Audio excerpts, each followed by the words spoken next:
Agora nós vamos aprender alguns ossos da cabeça.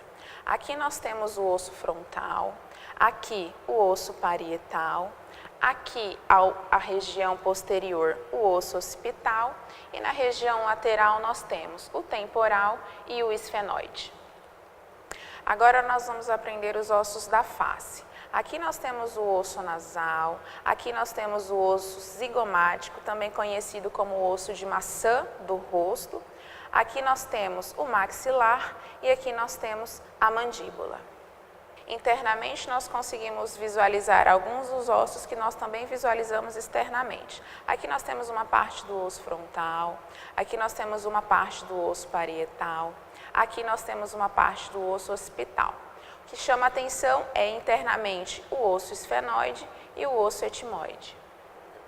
Agora nós vamos conhecer as vértebras individualmente.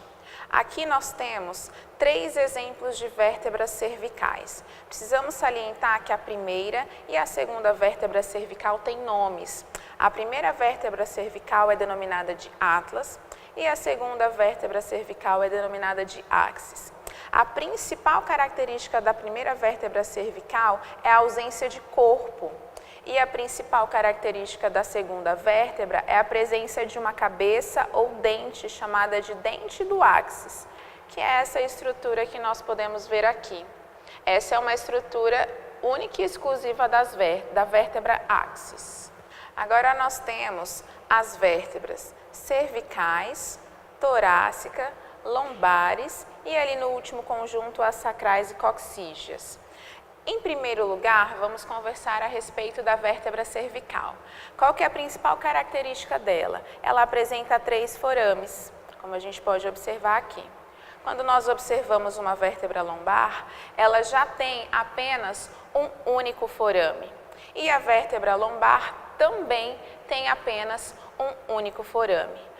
Como nós temos 2 conjuntos de vértebra com apenas um único forame, para fazer o processo de diferenciação, nós fazemos uma análise do corpo da vértebra. A vértebra torácica tem um corpo levemente menor quando nós comparamos com o corpo da vértebra lombar, que de todo o conjunto da coluna são as vértebras de maior corpo. Aqui nós temos o sacro e o cóccix. É a extensão final da coluna vertebral, onde, diferente das anteriores, as vértebras são fundidas. Aqui nós temos 5 vértebras sacrais fundidas, formando o sacro, e aqui nós temos 4 vértebras coxígeas fundidas, formando o cóccix. Aqui nós temos a nossa coluna vertebral, formada pelas vértebras cervicais, as vértebras torácicas, as vértebras lombares e fundidas as vértebras sacrais, formando o sacro, e aqui as vértebras coxígeas, formando o cóccix. Aqui nós temos o externo e aqui o conjunto de costelas. O externo ele é dividido em 3 partes. Essa região superior é chamada de manubra do externo, aqui denominado de corpo do externo, e aqui nós temos o chamado processo tifoide. Com relação às costelas, nós temos um conjunto de costelas denominadas de costelas verdadeiras que se comunicam diretamente com o externo. Nós temos também um conjunto de costelas denominado de costelas falsas. Falsas porque elas não se comunicam diretamente com o externo, mas elas vão se unindo umas às outras até se comunicarem com o externo. E por fim, nós temos as costelas flutuantes, que em nenhum momento se comunicam com o externo. Aqui nós temos os ossos que formam a cintura escapular, local de fixação dos membros superiores ao esqueleto axial. Esta é a clavícula e esta é a escápula. A clavícula é um osso um pouco parecido com outros ossos do corpo e para diferenciar, nós podemos reparar que ela tem um formato de S, que os outros ossos não têm. Aqui nós temos os ossos que compreendem o esqueleto apendicular do membro superior.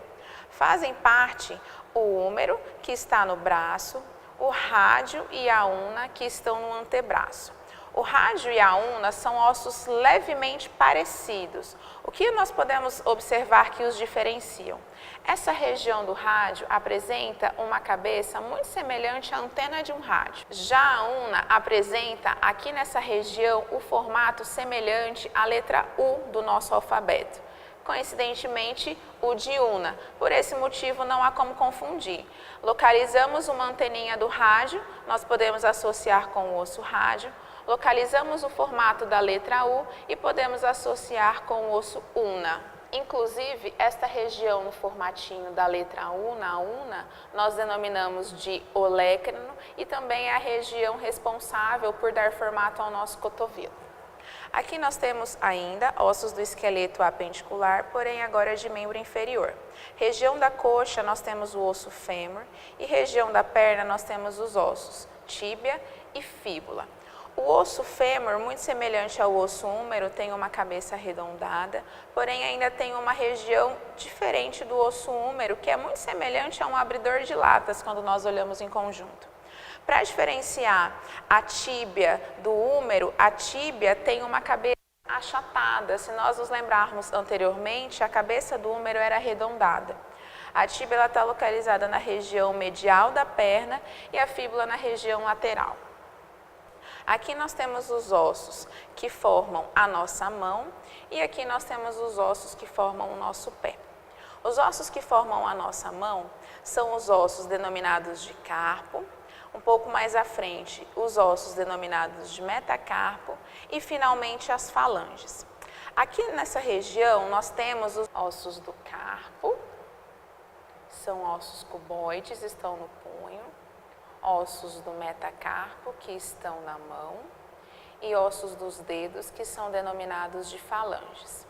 Falange proximal, falange medial e falange distal, sendo o polegar o único que não tem medial, tendo somente falange proximal e falange distal. Já nos ossos do pé, nós temos nesta região de tornozelo os ossos do tarso. Na região da planta do pé, nós temos os ossos do metatarso e, finalmente, nos dedos, nós temos as falanges. Assim como na mão, as falanges do pé têm a mesma característica. Aqui nós temos os ossos do tarso, que formam o nosso tornozelo, os ossos do metatarso, que formam a planta dos pés, e as falanges, que formam os dedos dos pés. Salientando que o dedão só tem falange proximal e distal, e os demais dedos têm falange proximal, falange medial e falange distal.